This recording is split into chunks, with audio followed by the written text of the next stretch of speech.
Hey guys, how's it going? CoderMan here. So in the last video, I spoke about, how to deal with rejection of not getting a project.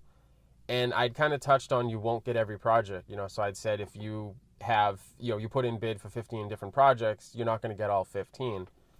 And I know that I've had this question before, so I want to kind of elaborate on that a little bit.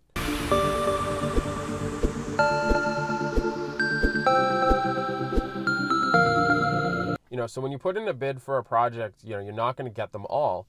And a great way to kind of compare this is if you have, let's say, an Instagram account and you have 1,000 followers and you put up a picture, you don't get 1,000 likes. Okay, so not everybody sees your content. At the same way, your business isn't a fit for every customer out there. Now, when you niche down and you work in your own space, so let's say you're a web designer and you only do real estate websites, it's a little bit easier to get customers because it's kind of like they can look at your portfolio and see exactly what you've done. Where in, say, my case, my company works with all different size businesses in all different industries and verticals. So it's a little bit harder, but at the same time, we also have kind of a set process where we vet a client and see if they're a fit before we even take the time and the effort to write a proposal. So using the example of if you put 15 proposals out there for different projects and only one comes back, you may think, well, that was kind of crappy. I spent all that time writing those proposals.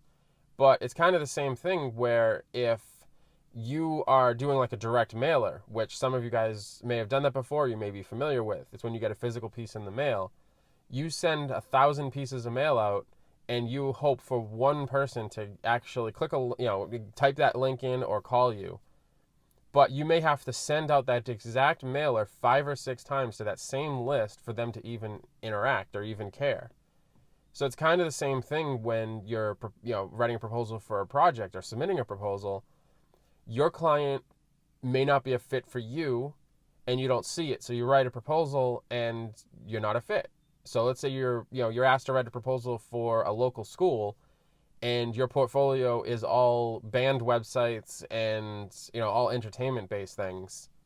Well, they're going to go to your site and they're going to look at your portfolio and say, okay, you're not a fit. So they're going to move on to the next one.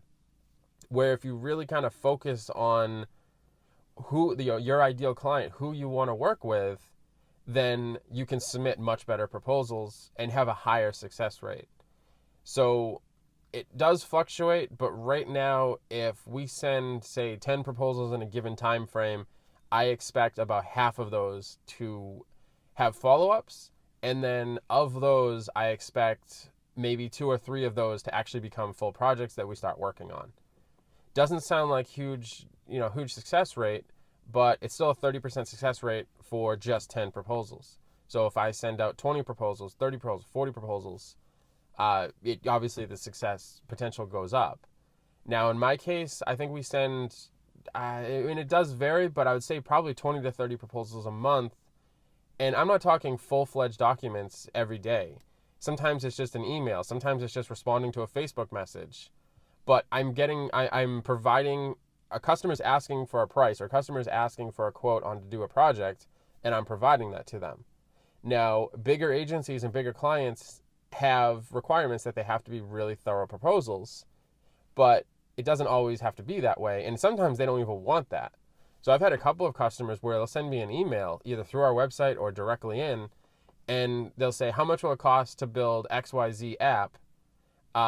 Just reply back to this email and let me know. I'm trying to put together a cost. Okay. So what you want to build there, I'd say probably about 15 grand. And they respond back, okay, that sounds great. I want to move forward, or, oh geez, I thought it would be closer to like 1,500. So they kind of like to have information, but I still consider that, not really submitting a proposal, but you're still submitting a bid to work on a project. So if you call, or if a roofer gets in touch with you, or you get in touch with a roofer and they provide a quote saying it's going to cost 10 grand to do a roof, and you're like, oh geez, I don't want to do that. I'm going to go find somebody else. It's kind of the same thing. They've still submitted a bid. Whether you decide to go with them or not is immaterial. They move on or they do the work. It's just kind of how it goes. If you're submitting proposals and you're not getting a lot of feedback, or you're not getting projects, then it could be a couple of different things, but you have to really focus on not to get too worried about it. So unless you're doing a horrible job on the proposals, you should be fine. Keep writing proposals and you should have no problems. But if you find that, let's say you send 10 proposals and you don't even get one response, not even just not a project, but you just don't even get a response, then you're doing something wrong. Have somebody that's in the creative space that you're working in look over your proposals. I do it from people from time to time, just kind of give them a once over on what it is they're presenting customers. I've had people where they use like a Word template or something that looks great, but it doesn't even have their logo or it doesn't even have their brand attached to it. And oftentimes that's the first time that a customer actually gets to see the effort you put in. So you want to create that branding connection where, I'm not just this guy building websites, but I'm this company, even if I'm a freelancer. You always want to portray yourself as a business, not necessarily this big business with, a skyscraper in downtown city.